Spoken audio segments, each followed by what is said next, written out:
Hey, welcome to another episode of the Empowered Coach podcast. I'm your host, Richard. And on today's show, I've got Benjamin, who is a nutritional therapist. Thanks for joining me, Benjamin. G'day, Rich. I'm happy to be here. Awesome. Yeah, really good to see you.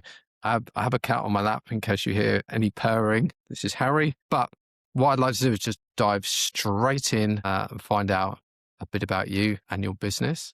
So yeah, if you could just give us a little insight into where you are, what you do, how long you've been doing it, that'd be great. Sure thing. Yeah, great opening question. So yeah, I'm a nutritional therapist. That's my primary kind of work, which probably doesn't mean a lot to a lot of people. So my toolkit is nutrition and lifestyle medicine. So nutrition being food first, and then also supplementation when that's helpful. And the lifestyle thing incorporating things like sleep optimization, exercise and movement, stress mitigation, elimination, and looking at your environment, both in terms of what toxins you're exposed to and how to support natural detoxification, then also how to use your environment to kind of leverage it to support your healthy habits, and functional testing. So that's my kind of toolkit. And the way a nutritional therapist works with a person is you sit down and basically they come to you with their goals, which could be, accentuating positive, like if they're an athlete and they want to, be a higher performer. A lot of the time it's someone that's got some kind of chronic health problem, like irritable bowel syndrome or chronic fatigue, or they've got low energy or brain fog, or, they feel like they're just not in shape anymore. And so they come to you with that problem, and then they want help to understand, well, what's causing this and what should I do about it? And ultimately, what should I do about it? So I would work with them to create a comprehensive plan, which was personalized to them, science-based, and really precisely targeting kind of what their biggest opportunities were. So that's me acting as a strategist. And then I switch over to coach to help them implement it. Mm. So that's broadly what a nutritional therapist does. Another word for it could be functional medicine, which is basically kind of looking at how well are you functioning, or where is there evidence of dysfunction, and then seeking to address the root causes of that. Nice. Yeah, it's pretty comprehensive by the sounds of it. What's been your journey like into this? Like, were you always into fitness, and like, how did you get to where you are now? Well, I mean, I did kind of train and qualify and practice briefly as a personal trainer, but that was while still doing my first undergraduate degree. And then I took a 20-year detour into working in oil and gas, which during which I developed a kind of fascination with things like quantified self and N=1 experimentation. I really kind of got into the concepts popularized by the likes of Tim Ferriss. To explain briefly, let's say quantified self, really, really simple. It's three things. You pick a goal that's meaningful to you. Could be fat loss. You pick an intervention which you think might be effective for getting you there. Could be, time restricted eating. And then you pick a way of measuring the progress, which could be, okay, I'll use a pair of body composition scales and I'll just weigh in daily and I'll look at the trend. And then you start the intervention, and then you use the tool to use the tracking to say, well, is this intervention working? And if so, great. Quantified self is working for you. So it might seem really basic, but that was a big movement maybe like 10, 15 years ago. So I got fascinated by that. I got fascinated by the opportunities presented by what used to be called biohacking. I'm going to say that term has fallen significantly out of favor, even amongst biohackers, because it kind of suggests that you can outsmart your own biology, which you can't. And really, most of the time, you want to work with it rather than, try and trick it. But certainly now, if we say that's transformed into the kind of the field of health span optimization, I was getting really hooked into that. And I realized at some point that whilst I was, fascinated by this stuff and using it and talking about it, and people would listen to me a little bit, I was dangerous because, it wasn't my job. I hadn't done any formal study. So to give you a similar example, if I read, manuscript number 1, arguing that, say, the vegan diet is the healthiest diet in the world for humans, and I read manuscript number 2 that argued the carnivore diet is the healthiest diet in the world for humans, and both were written by people that sounded confident, that, made sciencey references, well, then they both convinced me. I suppose where everybody's at. I realized that if I was ever going to actually be able to be useful for myself and also for other people, I needed to make it my profession. So I switched. Basically, I kind of I took voluntary severance from my oil and gas kind of career. Beginning of the pandemic, I went back to school. First of all, to do chemistry and biology, and then to go on to do nutritional therapy. And once I graduated a couple of years ago, then I started practicing as a nutritional therapist. Wow. Yeah, it's really interesting what you said there about if you've got an argument with some science to back it up, it becomes believable. I think this is one of the major problems that we face right now in what people consume is underqualified people sharing stuff because they saw it on a YouTube video and it sounded good. So then they start preaching it. And then, of course, it just becomes part of the noise where people just get very confused about what they should be doing. How how do you seek like to I guess like not stop that, but like what is your solution to that? Like if someone is feeling overwhelmed, confused, tried everything, what are the kind of steps that you take people through? Yeah, I mean, look at the kind of broader level. When for people that I'm not working with, honestly, I think it's at this point pretty much hopeless in the sense that there's probably more disinformation and misinformation on the internet than there is information. And good luck finding the kind of the nuggets of truth. When I'm actually working with someone where they're my client, either on an individual basis or in a group kind of context, then ultimately, of course, they need to trust me. But then what I'm doing basically is saying, well, look, I become your personal expert. It's up to me to actually, go into your public medical library, PubMed. It's up to me to actually be renewing my professional education. It's up to me to kind of be building upon my professional education with, clinical experience, and then come to you with clarity. Now, it does mean I play kind of three roles with the clients that I support. And number one is, as mentioned, kind of strategist, meaning I'm the person that's picking the things which are of value and relevant to their goals and not contraindicated by any conditions, medications, supplements which they're on. So I've got to be safe and effective. Number two is like helping them implement the coach role. But then number three, and this, pertains to your point, is I can be their educator. And some people welcome that. And some people really don't. I mean, some people say, well, look, I can only really kind of commit to this if I understand, there's a robust kind of science base behind it. And for them, yeah, great. I can put my kind of teaching cap on and kind of talk to them about it. But there's quite a lot of people that I think really don't want the education piece.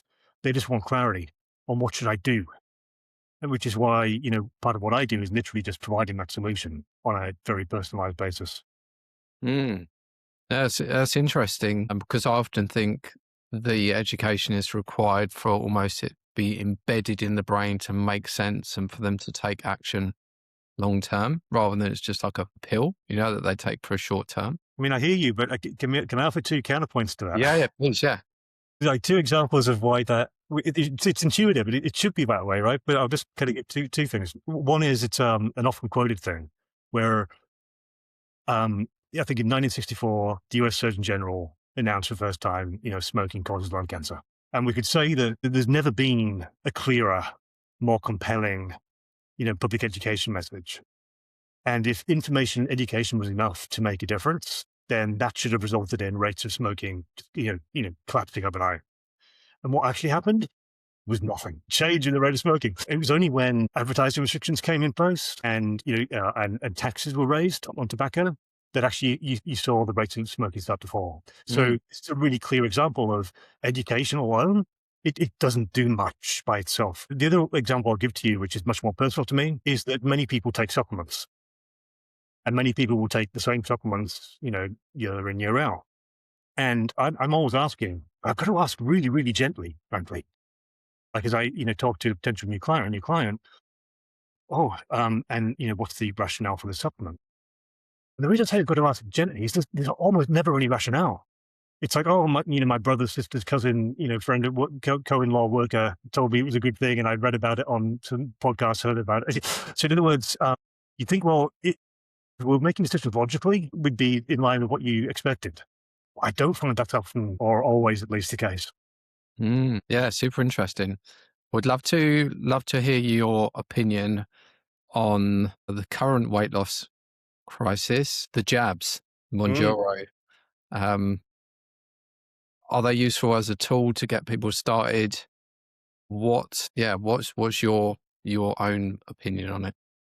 I think there's a lot of nuance here. I mean, you can come up with the kind of witty argument that an obesity of people living with overweight and obesity is not. We can't say the causal factor was the absence of weight loss, Jeff. But as a tool, I think they can be enormously positive because there are people out there that have tried lots of things. Maybe they've tried, calorie restriction. Maybe they've tried forms of intermittent fasting. Maybe they've tried being part of kind of, plans where, the food which they're eating are prescribed, or maybe they've tried restricted diets and just they haven't been able to stick to any of them. And then, they take, and, the current crop would be, Wegovy, Ozempic, Manjaro. There's a few new ones coming down the pipeline as well, like retatrutide. And for the first time, they achieve meaningful kind of weight loss. And that can be so motivating. It can be transformative. And it gives them the confidence then to go on, the confidence and motivation to go on and make other meaningful changes. So on the one side, the argument for them is that they can be transformative. I think then I'll kind of like, alongside that, I'll say, on the other hand, if, weight loss meds are taken without making meaningful dietary change, without making meaningful lifestyle change to accompany them, then it's not even necessarily a risk. It's a certainty that that weight loss, whatever weight loss is achieved, one, it'll include a lot of muscle loss. And if you're losing muscle, then you're losing your kind of your organ of longevity. You're losing your engine, and therefore you're kind of becoming less metabolically well off than you were before you even went on the weight loss drugs. And then if you ever come off the weight loss drugs, now you've got less muscle, you're less metabolically well. You'll almost definitely experience a weight gain rebound, and it'll be fat. And I'm not just saying this based on personal opinion. The studies which have been looking at the outcomes of being on a weight loss med and then coming off are telling us that if you do not do the things which you could do anyway to be healthier, not just lighter, then actually they can lead to very poor outcomes. So ideally, you have the situation where if you're going to use a weight loss medication, you do it together with someone, again, someone like me, who can basically kind of help you make the dietary changes, help you make the lifestyle changes, help you put in place the foundations, the habits to basically enable you to use them to achieve a sustainable level of body composition, focused on, muscle mass and bone mass and density, and then less fat mass.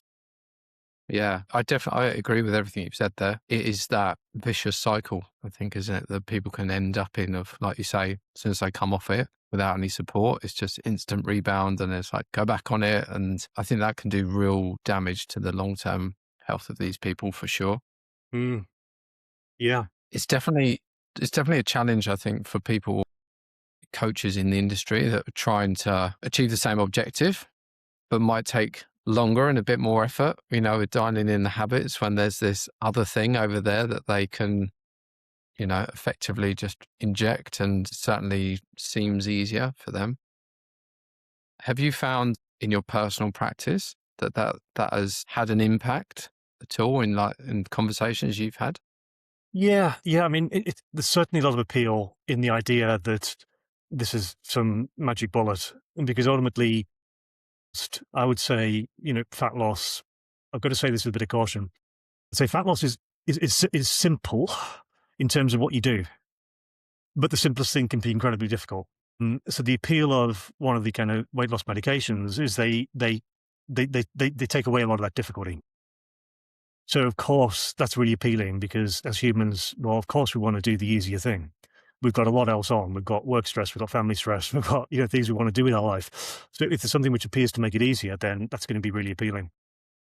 I think people in my kind of role, weight loss meds, you can view them as a threat, thinking, well, oh well, people are going to spend money on these, and of course it can cost a lot of money. Because I think something like 95% of weight loss meds users in the UK right now are sourcing those privately as opposed to through the NHS. So, and they cost rather a lot of money, and costs are going up. So on the one hand, that's a threat, saying, well, people are doing that rather than, working with, say, a nutritional therapist or nutritionist. But there's a big opportunity there to say, yeah, but those people that are showing that they're willing to spend money on improving their health, and if they would actually use weight loss meds and use an expert to help them make really, really smart choices about how to get good outcomes, then their trajectory can be so much more positive and sustainable. Nice. I think the work that you do, and I'm struggling to think of anything that could be more impactful on someone's long-term health and longevity. But what I've seen in the industry, and I'm curious for your input on this too, is people sometimes don't see that value, and they kind of like often come to you in times of when things are like really painful and they just want a solution to chronic inflammation that they've been having. Or maybe the other people that value it are like performance athletes that are just looking for that little thing that's going to get them increased results. But like Gen Pop that are relatively healthy aren't seeking out a nutritional therapist, even though there's could be incredible value there. What's your take on that? Yeah, I agree. I think if I very, very crudely say we've got medicine 1.0, which is mainstream medicine, which let me kind of emphasize, got huge respect for, and we need it, and it's given us huge benefit to society. And its main tools, not the only tools, its main tools are drugs and surgery, or medications and surgery. And as a patient, we're passive to a large extent, meaning, yes, there's a placebo effect, but ultimately, if a drug has a meaningful positive effect, then we don't need to believe in it for it to have that effect. And the same with surgery. You don't need to believe the surgery is going to help you for it to, have benefit. Whereas with preventative medicine, with nutrition and kind of lifestyle medicine, you have to be a very active participant. So you've got to be motivated. You've got to be ready to make change. You've got to have support to sustain that change. You've got to have confidence that you're making the right changes.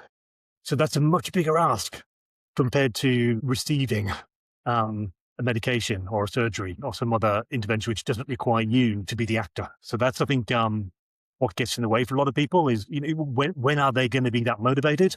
And it's, as you say, you could say athletes are always going to seek out that performance advantage. So great kind of client to work with. And then it's people with some major health issue for which they're not getting, resolution anywhere else. And they're just like looking for, who can help me with this? And that does make them very motivated. And I mean, those are the people which a lot of my peers and myself do ultimately work with. Yeah. Well, what are some of the more common ones that problems people are trying to fix through nutrition?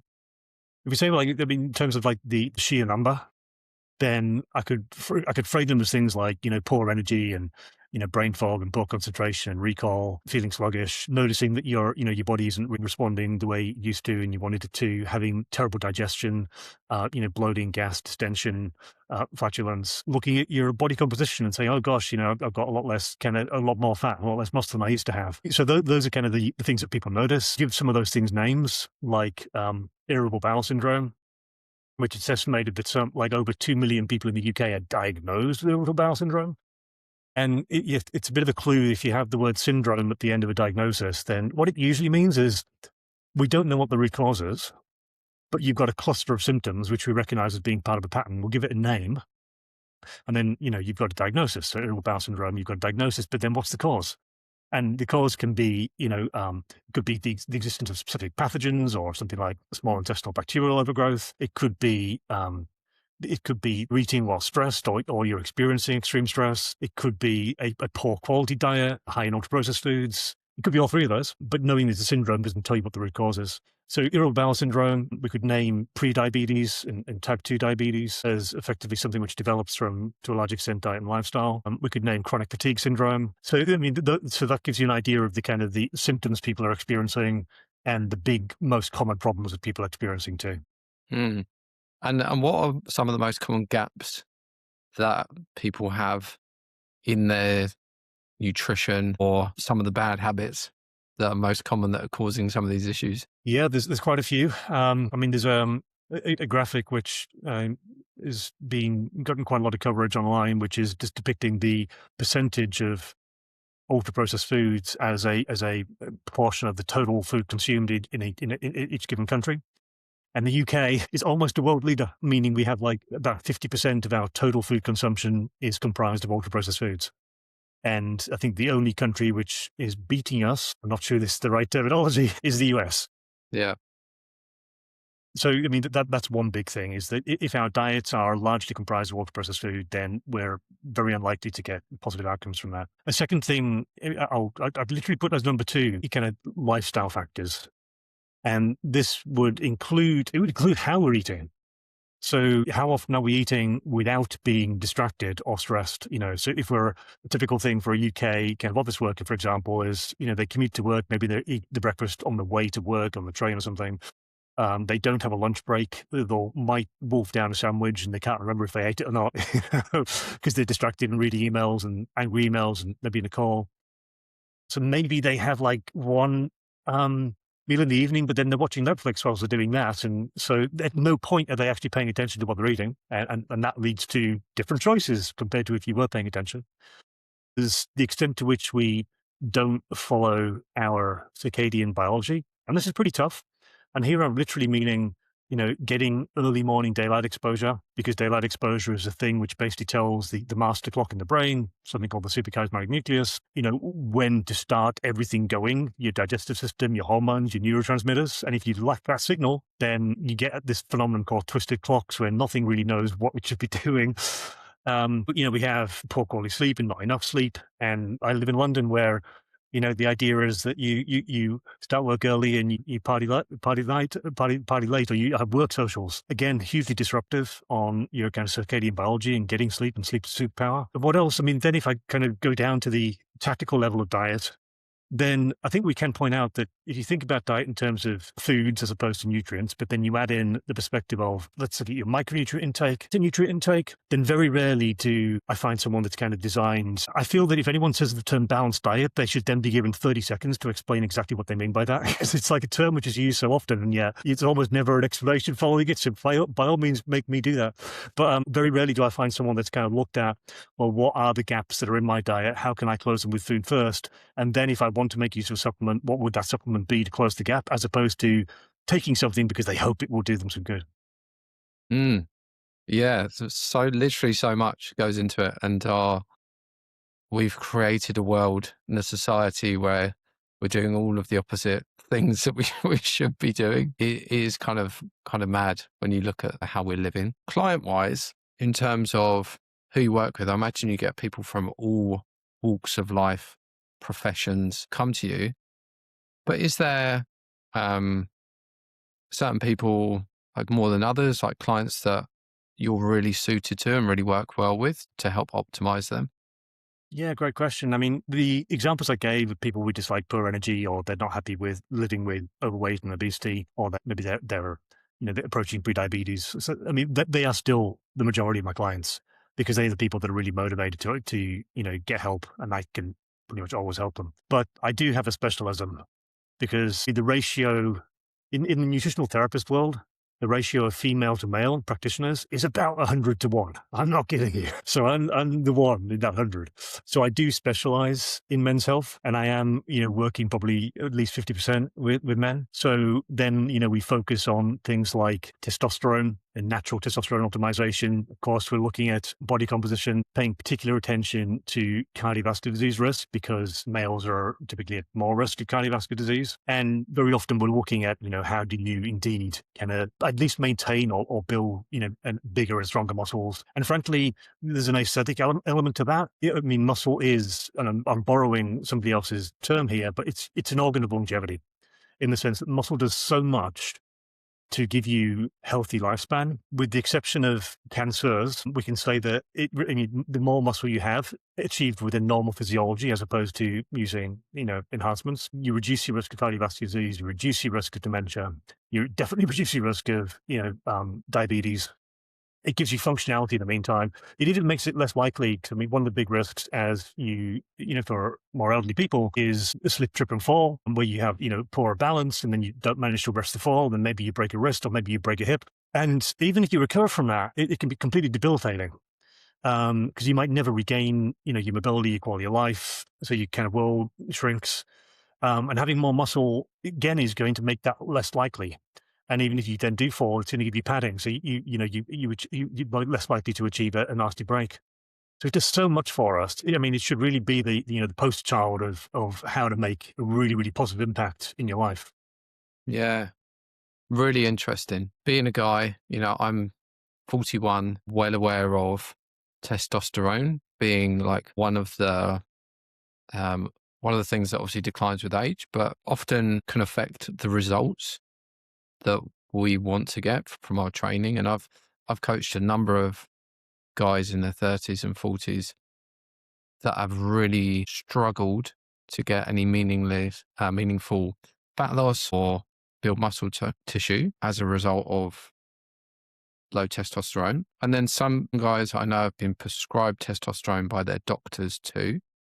So I'd love to know your thoughts on that, and whether that is a solution, or does that lead to more issues later on too? Well, I mean, going to testosterone therapy, I think, it should be part of the toolkit, which is to be considered for any male. I wouldn't say go it first without assessing your natural testosterone, understanding what the drivers for that are, for a couple of reasons. It's even if what you can do with diet supplementation and lifestyle aren't going to be sufficient to enable you to be in a place where you can enjoy natural, healthy levels of testosterone, then making those positive changes would still provide you with just better life outcomes, period.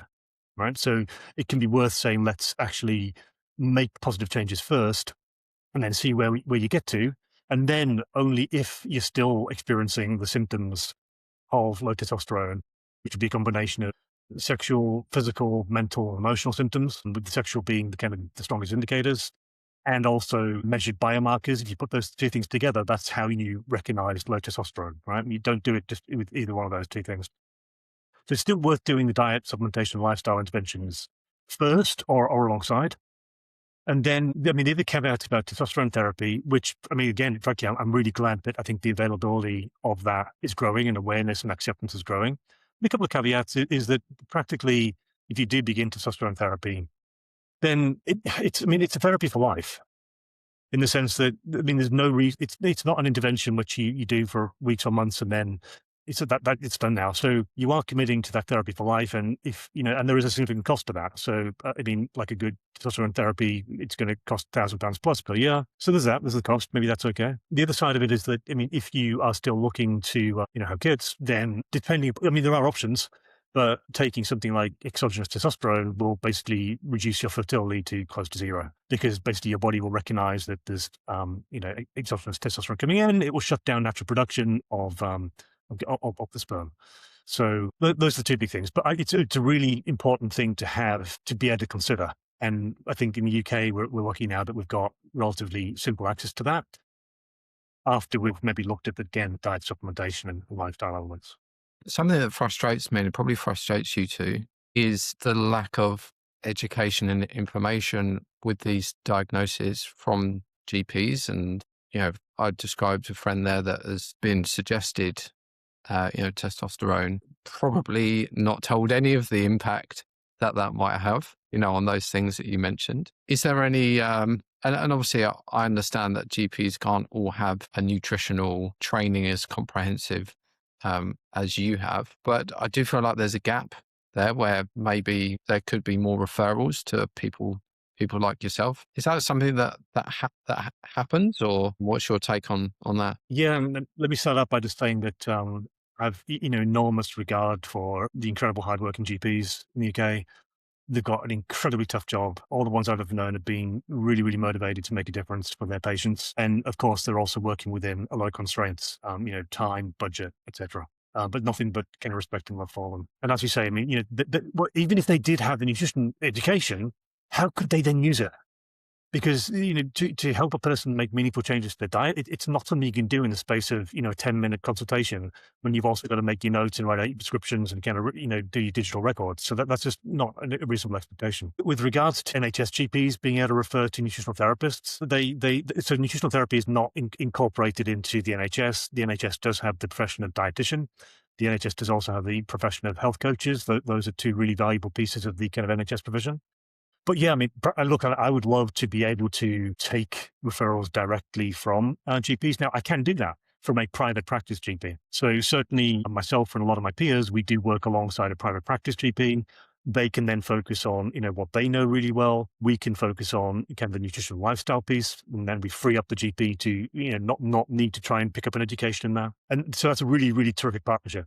And if you combine then the GP, nutritional therapist, with someone that will work as a health coach, you've got some great kind of decision makers. You get kind of 360 support for the patient or the client, which can lead to great outcomes. So what you've pointed up there is a really, really powerful model for fantastic client outcomes.